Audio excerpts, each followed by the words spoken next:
Welcome to the Generic Topics. I'm Vinny. Today we're going to talk about the difference between working and starting a business. About myself, I've in the IT professions. I started my career around 1992 when I graduated from college at the University of Kentucky with a degree in computer science. And I thought working hard is the way to go. I work really hard in all my jobs. After I got my degree in computer science, I began working as a programmer, a system administrator, a system engineer, a DevOps, and working with Linux, Solaris, VMware, and a lot of IT technologies within the past 20 plus years. And lately, once again, after working for this company for 8 years, I got laid off again.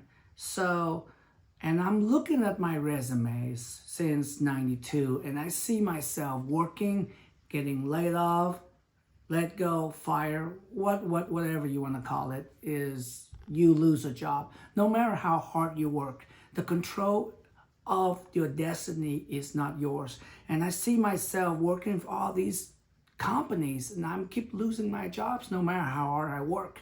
And it's not always because of my fault or anyone else's fault. It's the economy, the business. If they have to downsize, they will have to let people go. And I don't blame the business for that, you know? I don't blame anything. I don't blame anyone, nor myself. It's just how things go. You cannot control your destiny by working for someone else. I'm getting quite older now, and I see that my mistakes has been working for someone else. You know, around when I was in high school, my grandmother, my American grandmother, told me this. She said that if you work harder than anyone else, you will always have a job. And I thought it was a great advice. She's the one that got me my first job when I was in high school, sacking grocery at a place called Foodstown in Kentucky, where I grew up. Now, years later, I was in college, and after I graduated, I started working, and I told this older man and old man about the best advice that my grandmother told me is to work harder than anyone else and to do more than what you ask for, and you will always have a job. And this man looked at me, this older man, I forgot what he looked like. He's a tall, thin man. He's very old, must be in his 60 or 70. He looked at me and he said, "That's the worst advice ever." And I remember I was so angry and so upset at him. I mean, I didn't say that. I didn't tell him that. I just looked at him. I didn't say anything, but I remember I was very mad at him for thinking, how dare him saying that my grandmother is wrong. And I mean, I didn't say anything to him, but he told me that. And it's always stood in my mind that how angry I was that he saying that my grandmother is wrong by telling that I should work harder than anyone else and do more than I been asked for. And so I will always have a job. But years later, after I work and no matter how hard I work, I always get fired, lay off, and let go because the company have to downsize or politics within the companies. You know, I try and get along with everyone I work with, but that's not the reality. The companies, they're looking for killers, and I don't mean killing people. I just mean the best of the best. You have to do what necessary for your team to be the best. Your team could be a company, if a smaller company, or it could be a smaller group within a big company. You know, with a large, gigantic companies, your team one team competes with another team for resources, for attentions, and there's a bunch of tribes in these companies. So that's what I mean by the management are looking for killers. And they always, and another thing, you have about 2 or 3 years to prove yourself before they let you go, because they always looking for the best. After 2 or 3 years, they always have to let someone go to weed out the weaker, the lazy, the one that's not doing their job as well as others. So everyone in the companies are trying to keep their job, meanwhile backstabbing everybody else. And the people that are doing it, they're not bad people. It's just the name of the game. It's just like the phrase that you hear: don't hate the players, hate the games. So where am I going with all of this? I'm saying what I've been doing for the past 20 years is wrong. Now, working hard is wrong. I should have started a company a long time ago. I should have hustled a long time ago. Getting a job is the easiest thing, and I've been taking it easy. And I have to do something else besides finding another job. So you have to do something else besides working hard, working more, do more than you're asking for, and hopefully you will have that job for 20 years until you retire. That is wrong. That is gone. That no longer exists. My father had that, but that was another generation. Today, don't expect to keep your job longer than 2 or 3 or 5 years. There are some people that keep their job for 10 years, and I don't know how people can do that. They must be very good at what they do. And my hat off to those people. I just can't do it.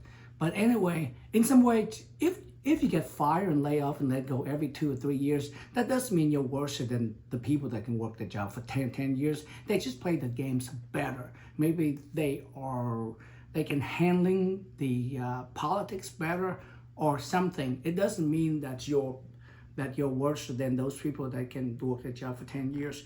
But every single time I get a different job, I always make more money. But it's still, it strikes at me that my destiny is not in my hands. Just like your destiny is not in your hands if you get a job and working for someone else. So back to my grandmother. Her name was Layla Logan. She's an amazing woman, and years later, now I realize that her advice only applied to her generation, doesn't apply to my generation. And that old man, whoever he was, that told me this about 20 years ago, maybe 15, 20 years ago, he was absolutely correct. And my grandmother's advice was the worst advice ever for me, maybe for you as well. So this advice for anyone who's just starting out in their career: don't expect to be successful by working for someone else. So how do you start out in the IT career if you know nothing? If you have the privileges and the money to go to college, and I advise everyone to go to college. I think it's a great experience. I didn't learn as much as I should, but I enjoy my college immensely. I would recommend that to anyone. But if you don't have the chance, today's society is different from the 80s and the 90s when everyone get the chance to go to college. Things are so expensive these days. If you don't have money to go to college, it doesn't mean anything anymore. If you can learn Amazon AWS or Microsoft Azure or Google GCP, I advise Amazon AWS. Because they have 41% of the market share in cloud, and then Microsoft Azure, I think they have 10%, and then Google have 3%. So if you can't get on a website named WizLabs or Udemy, and these sites cost around $99 per year. $99 per year, not per week, not per month, per year. And you can learn this technology, and there's a test on there that you can take and learn all these things. And they're not sponsoring me. I'm on Udemy, and I'm on WizLab as well, trying to learn these technologies, because everything I did 20 years ago, programming in C, Solaris, is dead. I know Linux very well, but Linux is going to be dead as well. If you want to be a Linux system administrator, it's a dead-end career because AI is going to take care of all of that. Nobody needs you to run Unix command to add a user or do anything anymore. 20 years ago, yes, not anymore. So if you want to start in the IT field, I recommend learning AWS. That stands for Amazon Web Services. If you know it, if you just pass your first exam and get certified in the first level, I would say $80K per year minimum if you're 22, 23 years old. So do that, friends. Learn AWS, Amazon Web Services, and call your shot.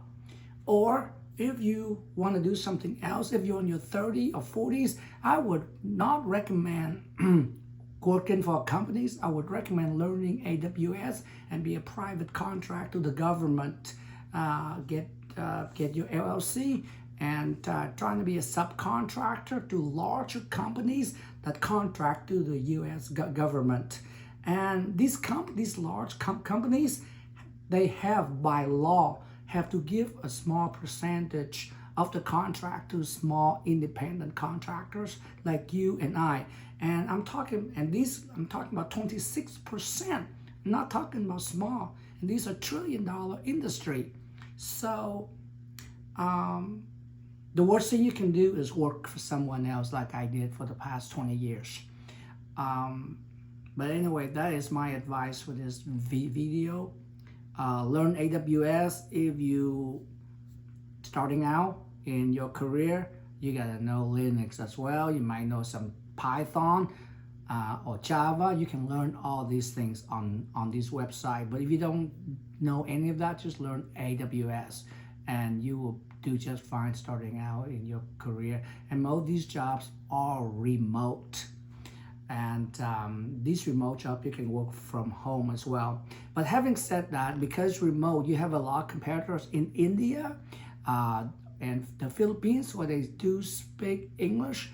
And these companies pay a lot of wages, that much lower wages over these countries like India and the Philippines. But that doesn't mean you have that much competition because there are jobs out there that they have to hire people within the U.S. for security reasons and whatever. But anyway, that's my advice for today, how to start out in the IT career field and what to do within the next 10 years, 5 to 10 years of your life. Learn these technologies, but don't expect to be there forever. Learn it. So when you fire, lay off, and let go, you can start your own company. Anyway, this is Vinny, and I'll see you on the next video. Thank you for watching.